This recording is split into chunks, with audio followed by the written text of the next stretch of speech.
There's a place He comes to me. Though I'm blind, He helps me see. Though I see dimly in this place, one day I'll see Him face to face. This is Kurt Kaikkonen, pastor of Calvary Chapel, Waterford, at your neighborhood church. Today on Face to Face, we'll be in the book of Genesis. So grab your Bibles and let's get started. If you want to hear this complete message in its entirety, go to yourneighborhoodchurch.com, where you can download Your Neighborhood Church app at the App Store.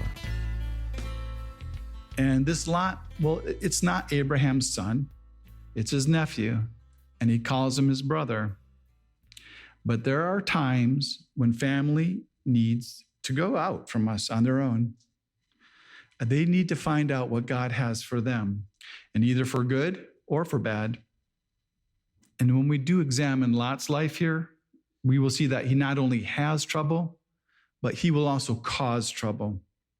But the one thing you still always have to remember about Lot is that God calls Lot righteous. Lot is a believer. In 2 Peter 2:7, it says, "And delivered righteous Lot, who was oppressed by the filthy conduct of the wicked." So Lot is a believer, but now we have Abraham, and he's going to be obedient, and he's going to separate from his family because he was told to do that a long time ago. He was told to do that way back in Ur of the Chaldeans. And so now Abraham, he approaches his nephew Lot, and he's polite, and he's very kind, and he's basically telling him that he loves him and that he couldn't bear to have any strife with him. And he says to Lot, and he says, "Go ahead, you pick. I know this is hard, but you pick what's best for you.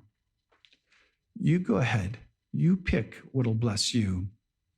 Because we all know that it's not easy to break up with somebody that you love, but you also know it's never easy for the other person either. But if that's what God told you to do, well, then you have to do it. And God told Abraham to do this a long time before. Now, that other person, they might not ever understand God the way you understand God. They might not even understand why it has to happen at all. And we find sometimes it's very hard for us to obey God, mostly when you know it's going to make you a little bit lonelier. But Abraham makes this a little easier for Lot, and he gives him the choice because he wants to make it easy for Lot. And Lot, well, he sees how good that land is, and he sees how that land will help him to become richer. And he does see that he's going to get it all to himself. But Lot didn't demand it. Abraham offered it. Abraham offered Lot the choice, and Lot took it. But it's this lust of the eyes that will put Lot on this troubled path. Because here we read that this land is described as being like the Garden of Eden. And if you went to this area today, it would be the Dead Sea in Israel. But this is before it was dead. And here it's called the Salt Sea. Today it's a desert. But here it was well-watered. It was like a well-watered garden, and it was compared to the Garden of Eden, to God's garden. And if you did go there today, you would find out it's still very beautiful. And the only thing that are built there today are the most luxurious, the highest quality health resorts. And if you ever get to go to Israel, you'll probably stay in them because they take advantage of that warm Southern California climate. And it's like 68 degrees to 73 in the winter. And it's usually between 90 and 100 in the summer. And it's probably the place we would all like to be living this time of year. And the waters, they're warm and they're mineral rich. The whole sea is like having one huge mineral bath, and it's filled by the Jordan River. but it's also known to be the lowest place on the earth. It's 1,412 feet below sea level. And the truth is that Abraham the elder, he should have had the first choice. But Abraham was not looking for an earthly paradise. His mind was on heaven, because heaven was going to be his home. And he was more caught up with looking toward those promises of God. And he only considered himself just to be a sojourner on this earth. After his experience in Egypt, he's not going to look out for his own best interests. He knows that he can trust God. And so you got Lot here, and now he's on his own. And the next thing we hear about him is that he's living outside of the city of Sodom. And he still has sheep, and he still has cattle. And he's not in Sodom, but he's living outside the city so that he can visit often. And right away, we're told from the very beginning that the people of Sodom were exceedingly wicked and that they were against the Lord. So for us, this would be something like us pitching our tent, maybe and setting our life up as close as we could get to Hollywood. And we're not talking about the glamorous movie star Hollywood, but we're talking about the dirty, prostitution, drug-filled Hollywood, the one that's filled with lost people, or setting our lives up to be by Las Vegas, or maybe like the San Francisco Tenderloin District. And if you ever noticed, but it always seems that the very carnal and the very ungodly people of the world, the type of people that are filled with their own self-importance and their pride, they also like all these really beautiful places in the earth. And this being described here sounds like it was the most beautiful place on the earth. And you see, Lot, he does have a desire for wealth, and he does have a desire for prosperity. And he likes all the beautiful things that a town like this has to offer. Because you see, Lot, he's a upward mobile kind of guy. He's a jet setter. And in Sodom, you have all the restaurants, you have the shopping, you have all the shows, all the conveniences that a city like Sodom can offer you. And Lot, he's already tasted this kind of life because he tasted it in Egypt, because they lived so close to Pharaoh. Because you remember, Sarah was made part of the harem. He likes that lifestyle. But meanwhile, back over on Abraham's ranch, after letting go of this relationship that he was supposed to get rid of with Lot, God, he starts speaking to Abraham again. And this probably reassures Abraham that he made the right choice when he did separate from Lot. And Abraham, he hears from God, and he hears from God that he's not going to be lonely without Lot, because he hears all these promises of how numerous his children are going to be. And he was promised that he wouldn't even be able to number his children. He wouldn't be able to count them. They'd be like the dust of the earth. And then he's told that everything he sees is his.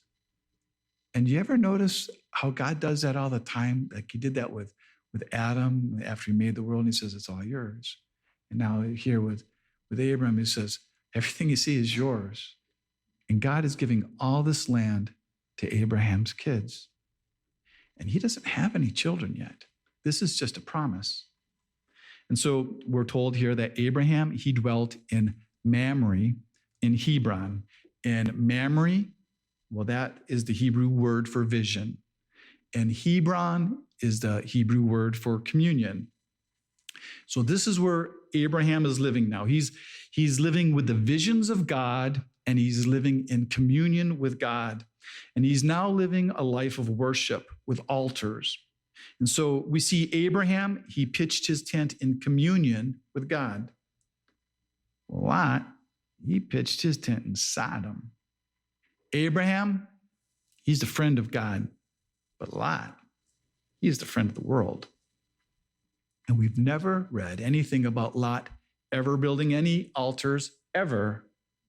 And so when we read where Lot had lifted his eyes, and he lifted up his eyes, and he saw that the land was so well watered, Well, he didn't lift his eyes high enough because he didn't lift them high enough to see God and to ask God what he should choose. And the truth is, all those people in Sodom, they probably didn't look that wicked to Lot. They probably just looked like they were successful, like they were businessmen or golfers. And so now we have our first mention of any war in the Bible. And the only reason it's mentioned here is because Abraham's involved. And it basically comes down to this. It was 5 kings against 4 kings. And the reason for the war was about paying tribute. And what tribute is basically about, it's about paying taxes. And the 5 kings, they both included Sodom and Gomorrah. And they had to pay this yearly tribute to the 4 kings. But actually, it was just the leader. And his name was called Chedorlaomer.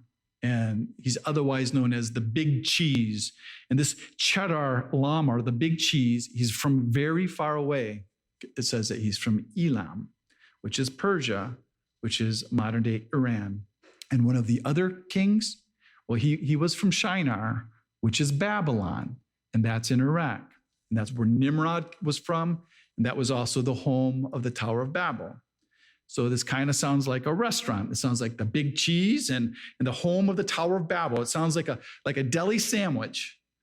And these 4 Eastern Asian kings, well, they're traveling south from Iran and from Iraq, and they're going west because these 5 Jordanian kings, after 12 years, they stopped paying their taxes. They stopped paying tribute.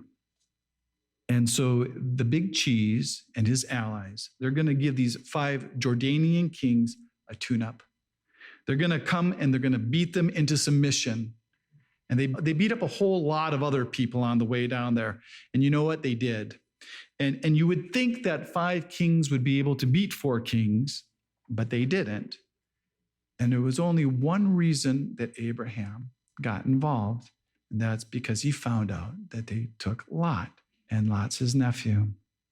And that's his only close family. And they've been together since Lot's father died. And Abraham, he really loves Lot. And it's like, you don't touch my brother's little kid. And even though Abraham had to separate from Lot, he's not going to abandon Lot when he's down and out. But there was only one reason that Lot was captured, and it was because he wasn't pitching his tent by Sodom anymore. He was living in the city of Sodom. And since Sodom wasn't paying the Big Cheese anymore, the Big Cheese, he always has to get paid. So he took them all captive and he took all their stuff. And so he took all the people that were living in Sodom. And they say where I was reading that there's another reason that the Persian kings probably wanted to control this area, because this part of Israel is the only place where all the trade had to come to. It's the only way to get from Asia to Africa and from Africa to Europe. It's the only place in the world where you can get through there. You've been listening to Face to Face.